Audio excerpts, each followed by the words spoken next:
복음의 제사장 직분, 복음의 제사장 직분이라는 말씀의 제목으로 또 은혜 나누고 또 언약 붙드는 시간 되기를 바랍니다. 우리가 그리스도를 통해 구원받은 것은 그냥 단순히 구원으로 끝나는 것이 아닌 하나님의 자녀 되었다라는 말과 같이 가는 거죠. 하나님의 자녀라는 말은 단순한 말이 아닙니다. 우리가 영화 대사 중에 이런 대사 있지 않습니까? 너희 아버지 뭐 하시노? 이런 대사 있죠. 이 말은 그 시대의 신분을 이제 나타내고 표현하는 방법이었죠. 너희 아버지 뭐 하시노? 너희 집안 뭐 하노? 이런 부분이죠. 그러다 보면은 또 그 사람의 신분에 대해서 이제 말하는 대답이 다릅니다. 누구누구 자녀, 혹은 누구누구 자제분, 아니면은 누구누구 내 집 아들내미, 딸내미 이런 식으로. 똑같은데, 그렇잖아요? 똑같은데, 어떤 사람에게는 누구누구 자제분 이런 표현을 쓰기도 하고, 또 어떤 사람한테는 누구누구 딸내미, 누구 아들내미 이런 표현을 씁니다. 그게 그 시대 당시에 알게 모르게 그런 신분을 표현하고 나타내는 부분이겠죠. 예나 지금이나 신분은 변함이 없겠죠. 요즘 많이 이런 부분이 바뀌어지고 또 변화되었다고 하지만 그래도 신분이라는 부분은 자신을 나타내고 자기의 모습을, 자기를 표현하는 방법이죠. 우리는 그리스도를 통해 구원받음으로 말미암아 하나님의 자녀가 되었습니다. 이 말은 그리스도를 통해 우리의 영적 신분이 바뀌었다는 거예요. 원래는요, 우리는 마귀의 자녀고 지옥 배경과 운명에 잡혀 살아야 할 신분이었다는 거죠. 성경에는 창세기 1장 27절 28절의 말씀에 하나님의 형상대로 창조된 인간은 하나님과 함께하는 신분이었다 이거 있어요. 그러나 창세기 3장 1절 6절의 말씀처럼 하나님을 찬양하던 천사가 하나님을 대적하여 인간과 하나님과의 관계를 끊어버리게 된 거죠. 그래서 선악을 알게 하는 실과를 먹게 함으로써 하나님과 함께하는 신분이 아닌 하나님을 떠나게 된 신분이 되어졌다는 겁니다. 그래서 단순하게 실과를 먹었다가 아니라 그 먹음으로 말미암아 하나님과 함께할 수 없는 신분이 되었다는 거예요. 그러니 그 선악으로 말미암아 하나님과 함께할 수 없으니 그때 사단이 완전히 장악해서 세상 신노릇하고 또 세상의 임금 노릇하면서 공중의 권세를 잡은 자가 된 거죠. 그리고 모든 사람을 멸망 가운데 완전히 묶어버린 겁니다. 이걸 성경에는 인간의 근본 문제라고 얘기하는 거죠. 이 사건으로 말미암아 세상 사이에 모든 문제가 시작이 된 겁니다. 그러니 사람들이 육신의 것만 추구하고 세상의 것만 쫓아가는 인생이 된 거예요. 이유는 하나입니다. 신분이 하나님과 함께하는 신분이 아닌 사단에게 장악된 신분이기 때문에 그렇죠. 그걸 보고 운명, 사주, 팔자라는 단어를 쓴 겁니다. 하나님과 함께할 수 없는 그 신분이 운명에 잡히게 되고 하나님과 함께할 수 없는 팔자를 가지게 되고 사주에 매이게 된 거예요. 그러니 사람들은 이 문제 해결하려고 우상을 섬기고 귀신을 섬기고 종교를 가지지만 해결할 수가 없다는 거예요. 요즘에 TV 프로에 이런 무속과 관련된 이런 프로들이 굉장히 많아졌어요. 그리고 또 하나 많아진 프로그램이 뭐냐니까 이런 상담, 이런 프로가 굉장히 많아졌어요. 부부 상담, 자녀 상담, 이런 상담이라든가 이런 부분이 이 말은 뭐죠? 해결 안 되기 때문에 계속해서 무속과 귀신과 점술에 답을 찾으려고 하는 사람과 또 해결 안 되는 문제 속에 그 문제에 뭔가의 실마리를 찾고자 하는 이런 부분이 지금 예전에는 막 숨겨져 있다면 지금은 많이 드러나 있다는 거예요. 그리고 예전에는 우리가 무당이다, 귀신 받았다 이러면은 뭐라고 그래야 됩니까? 굉장히 뭐라고 해야 되죠? 안 됐다, 인생이 안 됐다, 좀 인생이 참 불쌍하다 이런 부분에 모습이 많았는데 지금은 오히려 당당해졌습니다. 오히려 내가 귀신 받고 오히려 내가 신을 받았다는 것을 당당하게 얘기해요. 그래서 조금만 검색해 보면은 젊은 청년들이 신받아가지고 무속생활하는 모습을 라이브 방송, 또 이런 이런 브이로그 방송으로 자기를 계속 표현하는 거예요. 나 비록 신을 받아 모셨지만 내 삶은 그대로다. 뭐 똑같다. 너희와 다르지 않다. 이런 모습을, 일상생활의 모습을 계속 보여주는 거예요. 그러니 사람들이 의식 속에 뭐가 계속 자리 잡습니까? 귀신 들려도, 신받아도 뭐 별 문제 없네? 이렇게 돼버리는 거예요. 인생에 답이 없어서 계속해서 어려움 가운데, 문제 가운데, 고통 가운데 빠지지만 해결할 길이 없다는 거예요. 3대째 신을 섬겼던 집안에 무속인 나왔습니다. 그리고 무속인들의 대부분이 다 그렇지 않겠지만 몇몇 사람들의 무속인에 그 전에 가던 종교가 있어요. 그 종교 중에 기독교인들도 많아요.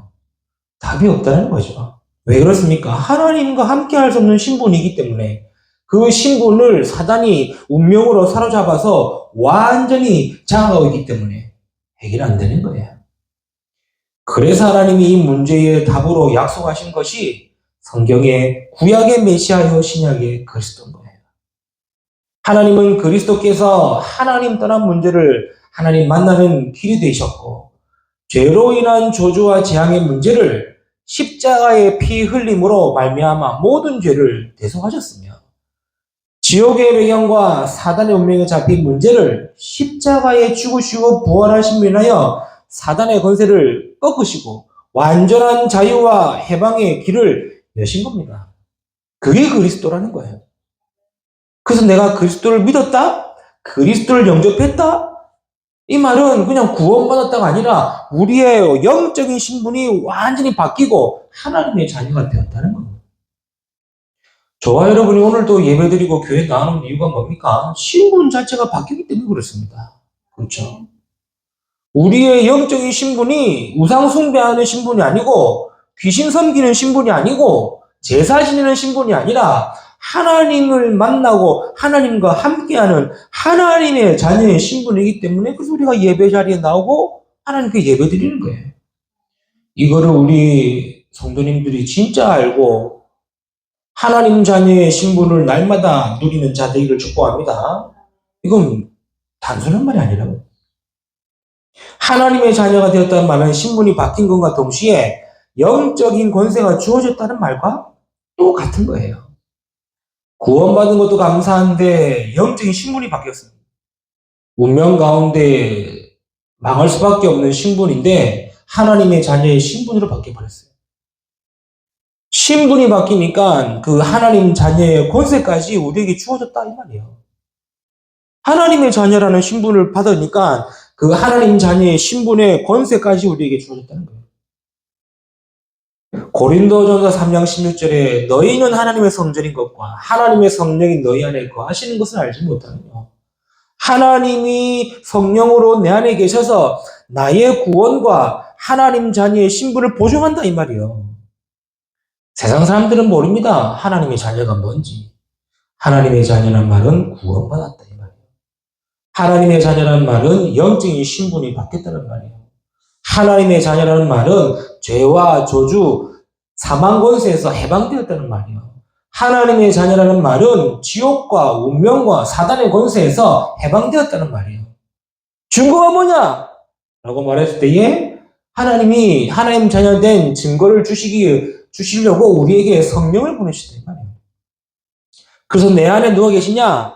내 안에 하나님이 계시고 하나님의 성령이 계시기 때문에 나는 하나님의 자녀 신분이 확실하다는 겁니다. 요한일서 5장 11절 12절에 또 증거는 이것이니 하나님이 우리에게 영생을 주신 것과 이 생명이 그의 아들 안에 있는 그것입니다. 하나님의 생명, 구원의 생명이 아들 안에 있는데 아들이 있는 자에게는 생명이 있고 하나님의 아들이 없는 자에게는 생명이 없느니라 말씀하신 거예요. 우리 안에 예수 그리스도 계시다는 말은 구원의 확신입니다. 내 안에 예수 그리스도 계시다는 말은 하나님 자녀된 신분의 보증입니다. 이게 우리에게 주신 권세예요. 그렇죠? 영적인 권세입니다. 그러니 하나님의 자녀 되었기 때문에 그 어떤 흑암도 사단도 운명도 우리를 해할 수 있다 없다? 없다라는 거예요. 기억하시기를 바랍니다. 이번에 지금 이란, 미국, 이스라엘 전쟁 중에 있죠. 그 중에 하나의 뉴스가 나왔습니다. 뭐야, 그러니까 그 임무 수행하던 비행사가 그 낙후가 된 건 낙후랍니까? 딱 이제 낙후가 된 거죠. 추락함으로 말미암아 이제 못 빠져나온 거예요.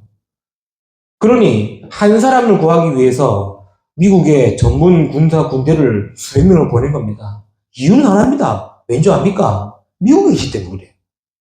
한국인이 그랬다? 미국 출동 안 해요. 그렇죠.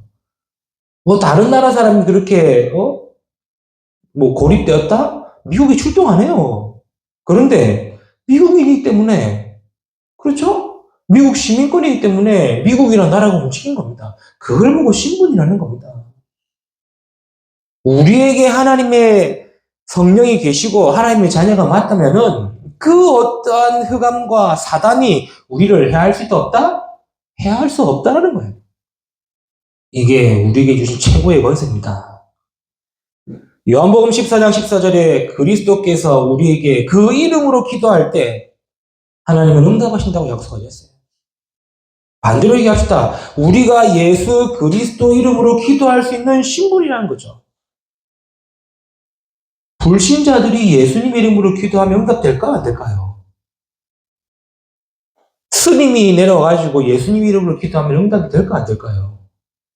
무속인이 예수님 이름으로 기도하면 응답될까 안 될까요? 안 돼요. 왜? 신분이 아니래도요. 영적인 신분이 우상숭배자여 귀신에게 눌리 잡힌 자라면 아무리 예수 이름으로 기도해도 안 되는 거예요. 그러나 하나님의 자녀되고 하나님 자녀의 신분을 가져 있다면은 그리스도 이름으로 기도할 때 응답 받습니다. 이게 권세예요. 더 놀라운 건 뭡니까? 히브리서 1장 14절에 주의 천사를 통해서 일하고 역사하신다. 그래서 응답은 있다 없다? 있다. 주의 사자를 동원하여 하나님은 응답하신다는 거예요. 이제 우리는 기도로 사단을 뭐 할 수 있습니까? 결박할 수 있습니다. 누가복음 10장 19절의 말씀이죠. 우리에게 뱀과 정갈과 모든 원수의 능력을 제어할 권능을 줬다는 거예요. 그래서 그리스도 이름으로 우리는 뭐 할 수 있냐? 흑암을 결박할 수 있고 사단을 결박할 수 있는 거예요. 또 우리는 빌립보서 3장 20절 말씀처럼 하나님 나라의 백성이요 천국 시민이기 때문에 하나님의 보호하심과 인도하심과 지키심을 받게 되는 거예요. 이걸 보고 하나님 자녀 되는 권세라고 얘기합니다. 우리를 통해 하나님은 전도의 축복까지 주신 겁니다. 이걸 내가 알고 믿고 확신 가질 때 그때 그 권세가 우리에게 누려지게 되는 거예요. 이게 하나님의 자녀라는 말이에요. 그래서 엄청난 말입니다. 내가 하나님 자녀 되었다. 그냥 단순히 하나님 자녀 된 신분 권세 이게 아니라 하나님 자녀 됨으로 말미암아 우리가 받은 축복이 너무 크다는 거예요. 이거 알고 믿고 기도할 때 하나님 역사하시는 거죠. 오늘 우리는 바울의 말씀을 계속 묵상하고 있습니다. 바울은 지금 로마서를 통해서 계속 뭘 말하고 있냐? 지금 이 부분을 말하고 있는 거예요. 내가 받은 그리스도의 복음은 하나님이 인간의 근본 문제를 해결하시기 위하여 약속하신 메시아가 곧 예수 그리스도심을 말하고 있는 거예요. 그게 로마서 1장 24절 말씀 아닙니까? 이 복음은 이라면서 얘기했지 않습니까? 선지자들로부터 미리 약속하신 글이라. 뭘 약속했습니까? 육신으로는 다윗의 혈통으로 나셨고 영으로는 성결의 영으로 나셨으니 곧 우리 주 예수 그리스도시니라 얘기하잖아요. 바울은 그 얘기하는 거예요. 내가 이 그리스도 만났다는 것은 하나님이 인간의 모든 문제를 해결하실 그리스도가 예수임을 얘기하는 거예요. 그리고 그리스도의 복음을 통하여서만이 하나님 자녀의 영적 신분과 권세가 주어진다는 것을 말하고 있는 겁니다. 그게 로마서 1장 16절 17절 말씀 아닙니까? 복음에는 하나님의 의가 나타났다 하지 않습니까? 그리고 복음에는 하나님의 능력이라고 되지 않습니까? 그게 보고 하나님을 만나고 하나님 자녀된 신분 권세의 축복이 주어졌다 지금 이 말하고 있는 거예요. 그러면서 지금 계속 로마서 쪽에 말하고 있는 겁니다. 율법은 죄를 깨닫게 하고 복음을 받아들이도록 하는 것이다. 율법으로는 의롭게 되지 못하고 의가 되지 못한다. 하나님의 의인 그리스도를 통해 의롭게 되고 구원받게 된다는 것을 지금 2장부터 지금 계속 각장마다 지금 말하고 있는 거예요. 그래서 지금 뭘 강조하느냐? 다른 것 하지 말고 오직 그리스도를 믿어 새롭게 하라. 지금 이 말을 하고 있는 거죠. 왜 바울은 로마의 기독교인에게 이렇게 복음을 강조합니까? 왜 이렇게 그리스도를 전하고 있는 겁니까? 오늘 저와 여러분이 그 이유를 알고 그 언약을 붙들어야 되는 겁니다. 오늘 바울은 본문에 말하고 있죠. 16절에 이 은혜는 곧 나로 이방인을 위하여 그리스도 예수의 일꾼이 되어 하나님의 복음의 제사장 직분을 하게 하십니다. 이것 때문에 바울이 그렇게 복음 얘기하고 그리스도 얘기하고 주구장창 언약을 얘기하는 거죠. 오늘 저와 여러분도 이 말씀을 통해 하나님의 자녀로서 하나님의 부르심의 이유를 알고 복음으로 서는 귀한 날 되기를 축복합니다. 첫 번째입니다. 우리는요, 하나님의 은혜 입은 자입니다. 바울은 지금 계속 강조하는 게 뭡니까? 바울은 내가 잘해서 내가 구원받았다고 말한 적이 없습니다. 내가 똑똑하고 배경이 좋고 학벌이 좋아서 구원이 생긴 것이라고 자랑하지 않습니다. 로마서 3장 24절에 뭐라고 그러죠? 값없이 의롭다 하심을 얻었다. 지금 이 말하고 있죠. 그리고 바울의 구원은요, 바울의 하나님 자녀들의 축복은요, 값없이 받은 은혜라고 얘기하는 거예요. 그래서 저와 여러분도 하나님의 은혜를 입은 자라는 겁니다. 바울은 로마 3장 9절에 그러면 어떠하냐? 우리는 나으냐? 결코 아니라 유대인이나 헬라인이나 다 죄 아래에 있다고 우리가 이미 선언하였느니라. 하나님을 떠난 모든 인간은 전부 죄 아래에 있다고 말하고 있습니다.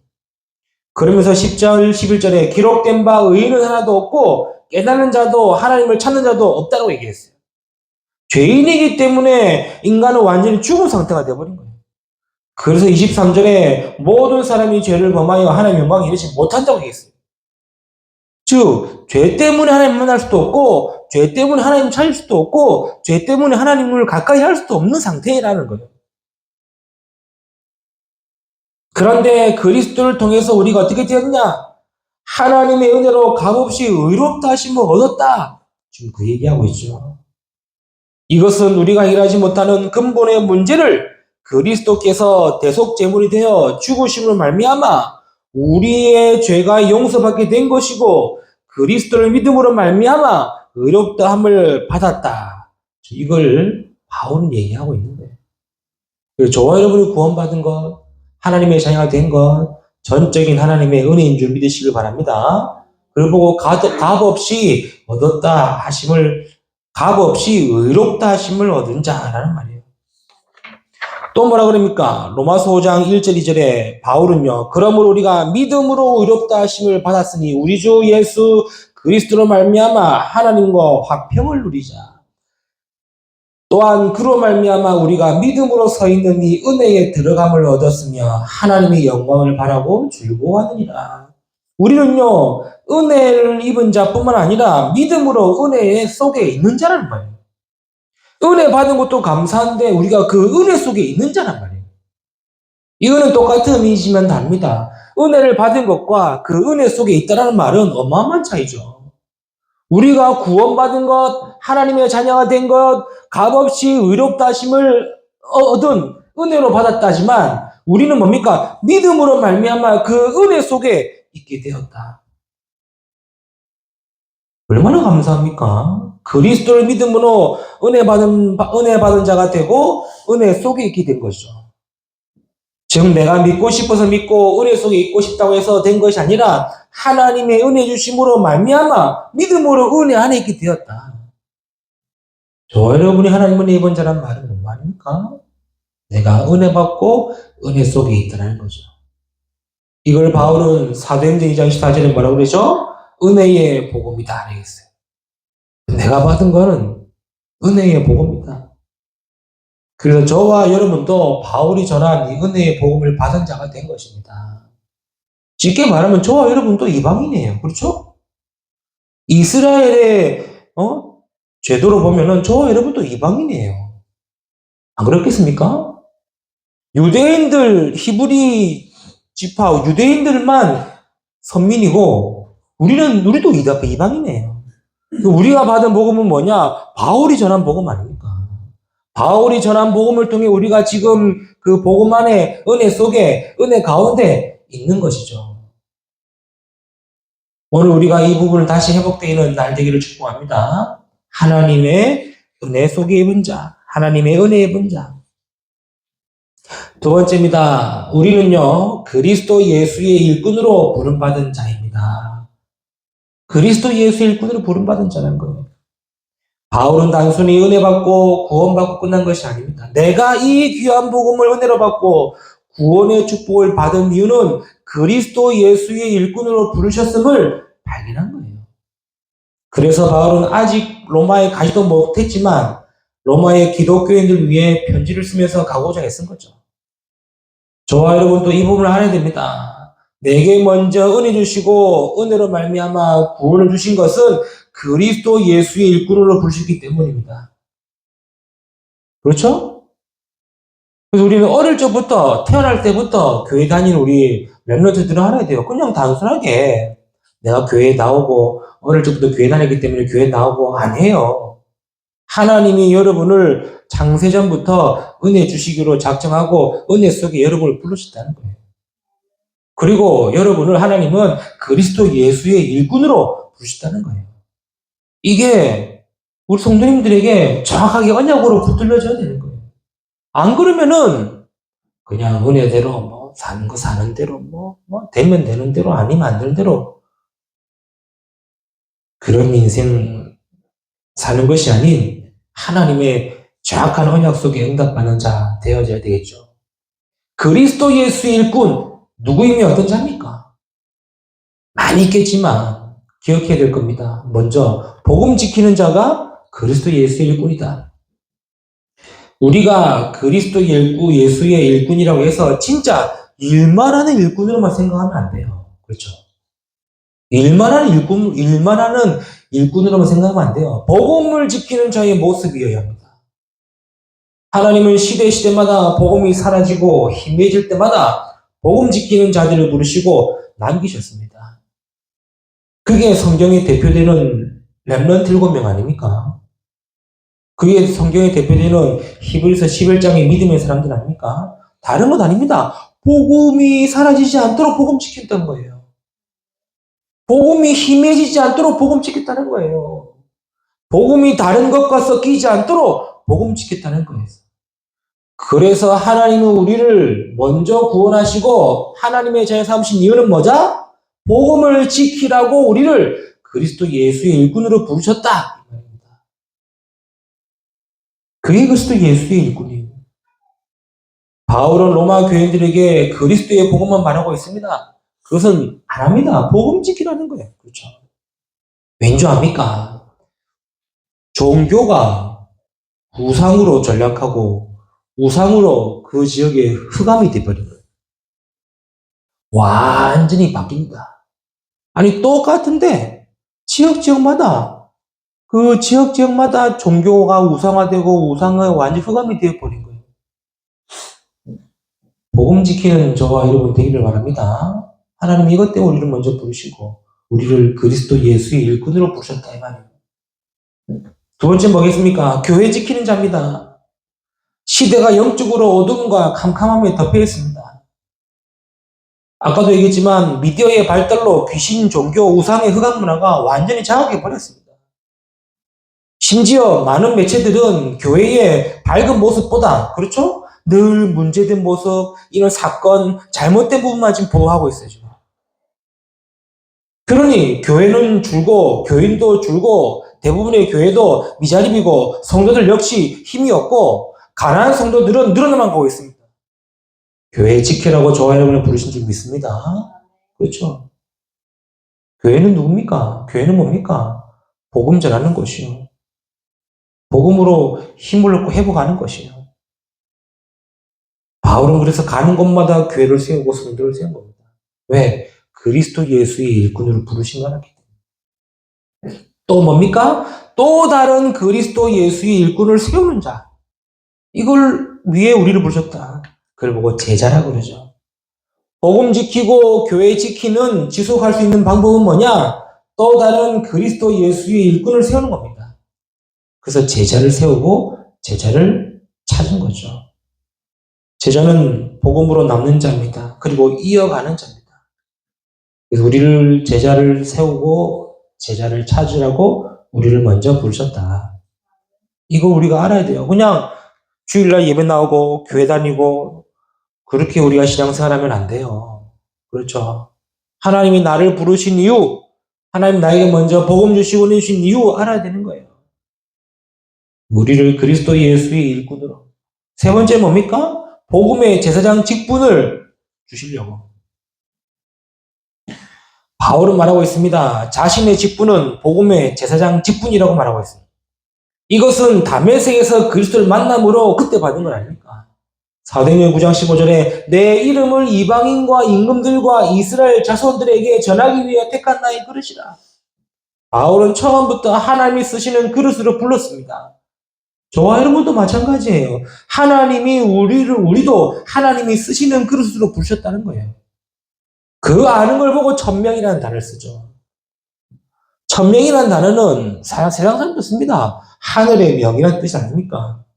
불신자도 하늘의 뜻이 있음을 알고 찾으려고 하는데 우리에게 천명은 그런 게 아니죠. 하나님이 나에게 가지고 계신 뜻과 계획이 천명인 거죠. 불신자들이 말하는 천명이 아닙니다. 하나님이 나에게 가지고 계신 하나님의 뜻과 계획하심이 천명인 거예요. 하나님 우리에게 절대 주권을 가지고 계십니다.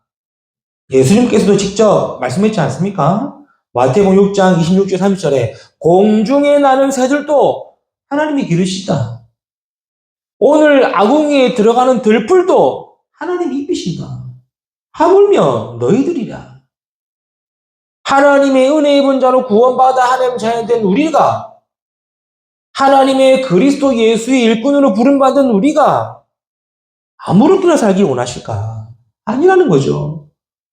개개인마다 하나님의 뜻과 계획이 있다는 것을 찾는 걸 보고 천명.